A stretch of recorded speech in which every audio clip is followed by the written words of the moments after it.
여러분 안녕하십니까? 오늘 하나님 말씀은 창세기 5장 21절에서 24절까지의 말씀이 되겠습니다. 우리 함께 읽겠습니다. 에녹은 65세 무두셀라를 낳았고 무두셀라를 낳은 후 300년을 하나님과 동행하며 자녀들을 낳았으며 그는 365세를 살았더라. 에녹이 하나님과 동행하더니 하나님이 그를 데려가심으로 세상에 있지 아니하였더라. 아멘.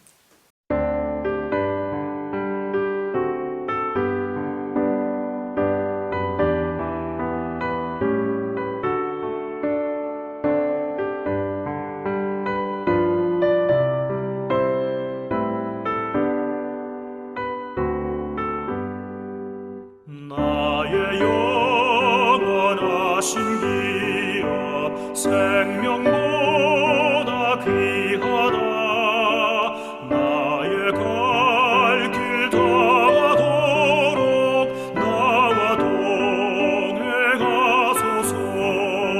주께로 가까이 주께로 가오니 나의 갈 길 다가도록 나와 동행하소서. 세상 복 위하니라 모든 병에 버리고 험한 길을 가는 동안 나와 동행하소서. 주께로 가까이 주께로 가오니 나의 갈 길 다가도록 나와 동행하소서. 오늘 본문은 그 아담의 후손들 10명의 족장들을 기록하고 있는 창세기 5장의 전반부의 말씀입니다. 창세기 5장 전반부에 그 10명의 그 아담의 후손 족장들이 이렇게 쭉 등장을 합니다. 그 7번째가 바로 에녹입니다. 그래서 오늘 그 에녹이 어떻게 살았는가에 대한 아주 함축적인, 압축적인 그런 단어가 뭐냐면 그가 하나님과 동행했다 이렇게 표현하고 있습니다. 에녹이 하나님과 동행했다 이 말이 반복되어 나옵니다. 22절에 하나님과 동행하며 자녀를 낳았다. 24절에 에녹이 하나님과 동행했다. 이렇게 말씀하고 있습니다. 하나님과 동행했다.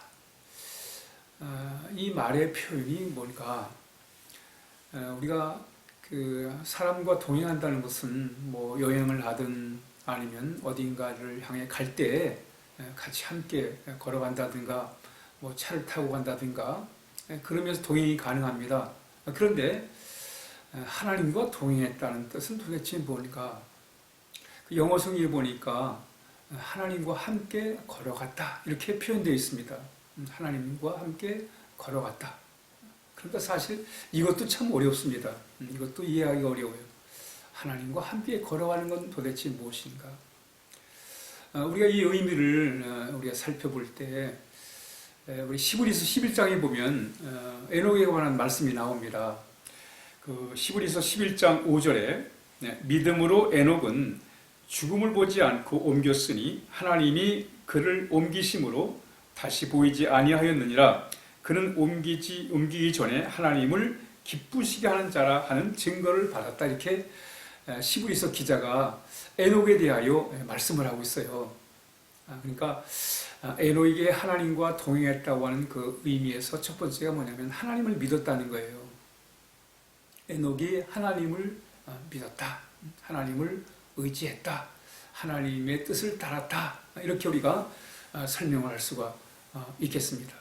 그래서 에녹은 하나님을 믿음으로 하나님이 그 믿음을 기쁘게 보신 거예요. 그러니까 오늘 본문에 보면 에녹은 하나님을 기쁘시게 하는 자라라는 이렇게 표현하고 있습니다. 에녹이 하나님을 믿음으로 인해서 하나님을 기쁘시게 하는 삶을 산 사람임을 우리가 말씀을 통해서 알게 됩니다. 그러니까 하나님과 동행했다는 뜻이 뭐냐? 하나님을 믿었다는 거예요. 하나님을 믿었다는 것, 하나님의 말씀에 따라 삶을 살았다는 것입니다. 하나님을 기쁘시게 하는 하나님의 뜻을 쫓아서 살았다는 것을 우리가 말씀을 통해서 알게 되는 것입니다. 그러므로 우리가 하나님과 동행한다는 삶은 하나님을 믿는 거예요. 그러나 당시에 하나님을 믿는 게 쉽지가 않았습니다. 이 가인의 이 후손들도 같이 함께 그 시대를 살아갔습니다. 이 사람들은 바로 육체적인 삶을 살았어요. 하나님을 멀리하고 하나님을 덩지고 그래서 육체를 따라 사는 사람이었다면 하나님 없는 삶을 살았어요. 이런 시대에 하나님을 믿는 것이 쉽지가 않았습니다. 마치 노아의 시대도 마찬가지죠. 하나님께서 노아로 배를 만들게 만드시고 참 이 세상을 심판하시기 그 직전에 그런 시대에 참 노아가 하나님 믿는 게 참 어려운 그런 상황이었단 말이죠. 그럼에도 불구하고 노아는 하나님 말씀에 순종했고 하나님을 믿어서 의인이라 온전한 사람이라 이렇게 칭함을 받게 되었단 말이죠. 마찬가지로 에녹도 하나님을 믿기 어려운 그런 시대에 그런 하나님을 섬기는 그런 믿음을 갖는 삶을 살았음을 말씀하고 있습니다. 또한 유다서 1장 14절에 보면 여기도 에녹에 대한 언급이 나옵니다. 아담의 7대 손 에녹이 이 사람들에 대하여도 예언하여 이르되 보라 주께서 그 수만의 거룩한 자와 함께 임하셨나니 라고 말씀하고 있습니다. 이 하나님께서 많은 거룩한 자와 함께 하셨다 라고 하는 이 말씀 언급을 볼 때 바로 하나님과 동행한다는 삶은 뭐냐? 하나님과 동행하는 것은 뭐냐? 바로 하나님을 따라, 하나님은 거룩한 분이시잖아요. 우리가 하나님을 따라 함께 한다는 것은 바로 경건한 삶을 살아가는 것입니다. 하나님과 동행한다는 것은 경건한 삶을 사는 거예요. 하나님은 참 마음이 청결한 자가 복이 있다. 저가 하나님을 볼 것이라 말씀했거든요. 우리 늘 경건한 삶을 우리가 살아야 됩니다. 이 경건한 삶을 살기 위해서는 시므리서 12장 1에 보면 너희는 이 세대를 본받지 말라고 이렇게 말씀합니다. 이 세대를 본받지 말라. 이 본받지 말라고 하는 이 뜻이 뭐냐면 영어로 컨폼이에요. 다른 표현한다면 세상 사람과 행동을 같이 하지 말라는 거예요. 세상 사람들을 닮지 말라는 거예요. 그 세상 사람이 뭡니까? 하나님을 모르는, 하나님을 거부하는, 하나님이 없는 세대, 이 세대를 본받지 말라는 거예요. 행동을 같이 하지 말라는 거예요. 여러분, 우리가 하나님을 믿기 전에는 그래서 세상 따라 삽니다. 세상 사람이 좋다고 그러면 그 좋은가 보다 하고 따라가지요. 그러나 우리가 참 예수님을 믿음으로 하나님의 자녀가 되어서 살아갈 때는 우리는 세상을 따라, 세상 풍속을 따라 살아가는 삶이 아니라 하나님의 진리의 말씀을 따라, 하나님의 인도함을 따라 우리가 살아가는 거예요. 그 삶이 뭡니까? 바로 경건한 삶입니다. 거룩하신 하나님, 내가 거룩하니 너희도 거룩하라 하라 하신 말씀, 다른 말로 성결한 삶을 살아가는 거예요. 왜? 하나님이 거룩하시기 때문에 하나님과 동행하는 삶은 바로 성결한 삶을 살아가는 것임을, 경건한 삶을 사는 것임을 우리가 말씀을 통해서 알게 됩니다.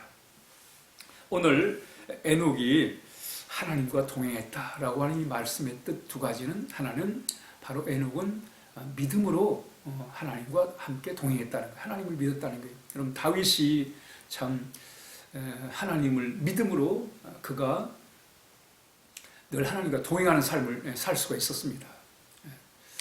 우리도 오늘 하루를 살아가면서 하나님과 동행하는 삶을 위해서 하나님을 더욱더 믿는, 참 믿음 갖기 어려운 시대입니다. 참 그래서 세상 사람들은 눈에 보이는 거, 육체적인 거, 또 물질적인 거, 이것들을 참 가치 있게 여기는 세대가 되다 보니까 참 영적인 하나님을 믿는다는 게 쉽지가 않은 그런 시대에 살고 있습니다. 그래서 사람들은 세상 것만을 힘으로 삼고 살고 그것을만을 참 귀한 것으로 여기고 살아가는 이 시대에 참 눈에 보이지 않는 하나님을 믿고 산다는 것은 쉬운 일이 아니에요. 에녹이 그랬어요. 노아도 그랬습니다. 이런 시대에 우리가 하나님과 함께 동행하는 삶, 하나님을 믿는 삶입니다. 또 하나는 바로 경건한 삶, 성결한 삶을 통해서 우리 하나님과 동행하는 그런 삶을 살아갈 때 바로 우리가 세상을 이기며 살 수 있는 거예요. 우리가 하나님과 동행할 때 이 세상을 이길 수 있습니다. 많은 사람들이 세상에 져가지고 그래서 세상에서 상처받고 세상에서 참 희망을 잃어버리고 사는 사람이 얼마나 많습니까? 이럴 때 우리는 정말 우리가 하나님을 믿고 우리가 경건한 삶으로 우리가 이 세상을 이기며 살아가는 그런 복된 오늘 하루의 삶이 되어야 하겠습니다. 오늘도 에녹처럼 하나님과 동행하는 복된 하루가 되기를 우리가 함께 기도해야겠습니다. 기도하겠습니다. 하나님 감사합니다. 에녹이 참 믿음으로 경건함으로 하나님과 동행했던 것처럼 우리도 그런 복된 삶을 오늘 하루 살아갈 수 있도록 인도하여 주옵소서. 참 우리의 삶으로 이 세상을 우리의 능력으로 이 세상을 이길 수가 없습니다. 말씀과 성령의 도우심을 통해서 우리가 이 세상을 참 이겨나갈 수 있도록 날마다 우리의 삶을 새롭게 하시며 또 강하게 하시며 건강케 하여 주옵소서. 예수님의 이름으로 간절히 기도하옵나이다. 아멘.